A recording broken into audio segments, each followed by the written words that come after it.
Hi.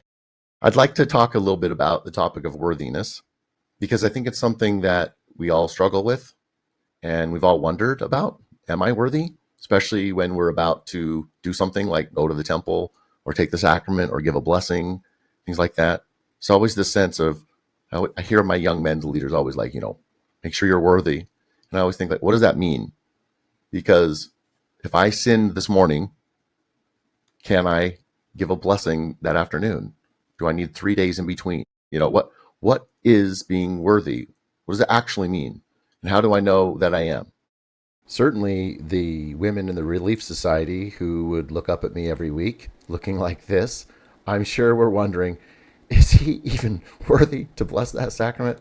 I'm sure that was a constant thought as they tried to process what was happening. I think many of us feel like worthiness means perfection or never failing. And obviously, that's not true because no one would ever be worthy. So I was thinking about how worthiness isn't flawlessness, but how do you become worthy? I feel like there's this catch 22 that we all get kind of caught up in. And I hope that some of the thoughts that I have will help this idea of being worthy settle more in your soul and how you feel about yourself. I think that we've been thinking about worthiness all wrong because I think that in the church culture, there's kind of this hierarchy of righteousness that we all judge one another by. If we see someone going to the temple a lot and we don't go very often, we think they're more advanced. They're farther along than I am.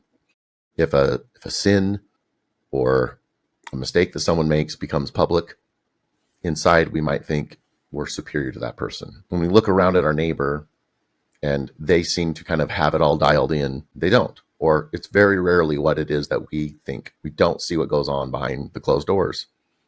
And so it's easy for us to get down on ourselves because no one knows more about our imperfections than we do. There's a lot of things that I think are culture, but they're not doctrine. Kind of feels like um, we've turned righteousness into a competition.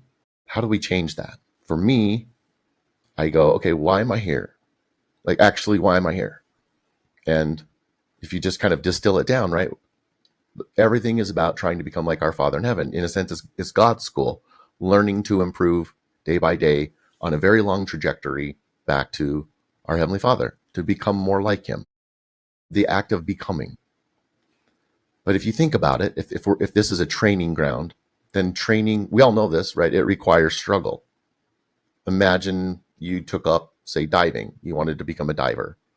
You may belly flop the first time, and you may not have a very good dive for a long time. So it's interesting that we recognize that the belly flop, so to speak, is part of the process. No one would get mad at someone who just started diving lessons and if they don't just nail it the first time. But we act as if the talent acquisition of becoming a more righteous person, becoming more like our Father in heaven, we should just be perfect at it right away. And that's just not how it works. I know that many of us have thought, if I was really righteous, I wouldn't still be struggling with this. If I'm really committed, I wouldn't keep failing. Or if I'm really committed, I wouldn't keep falling into the same temptations. If I'm really repenting, then I should have this thing down. But what if sin and struggles aren't signs of failure? Yeah, a lot of people think that sin is some kind of unexpected glitch in the plan, but it's not, right? It's baked into the stock price. It's not a surprise, it's expected. God already accounted for this when He set the whole plan up. Christ wasn't plan B. He knew the failure was going to happen. The atonement wasn't a last minute fix. So because God knew that we would fall, He knew that failure was necessary for growth.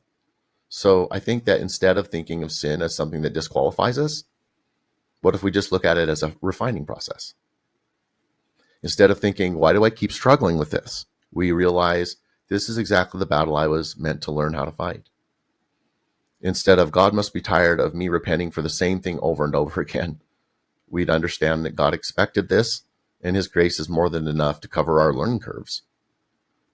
Here's the way I think we should look at it. That God never expected us to master mortality while still mortal.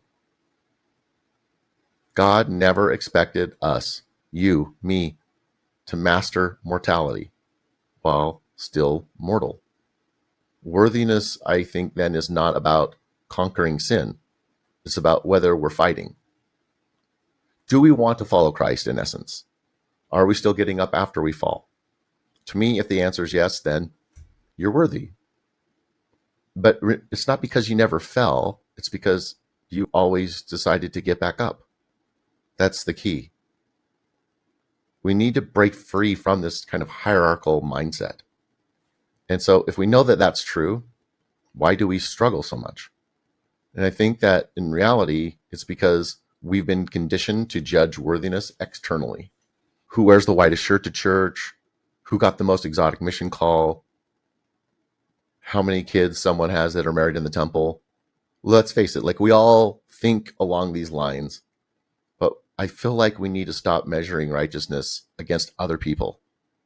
So if you struggle with something that your neighbor doesn't, that doesn't mean you're behind. If somebody makes obedience look easy, it doesn't mean that they're better than you. And let's be honest, appearances are almost never what they seem. If you're fighting battles that no one sees, God sees it. And that's really all that matters. Because God isn't watching to see if you're better than your neighbor.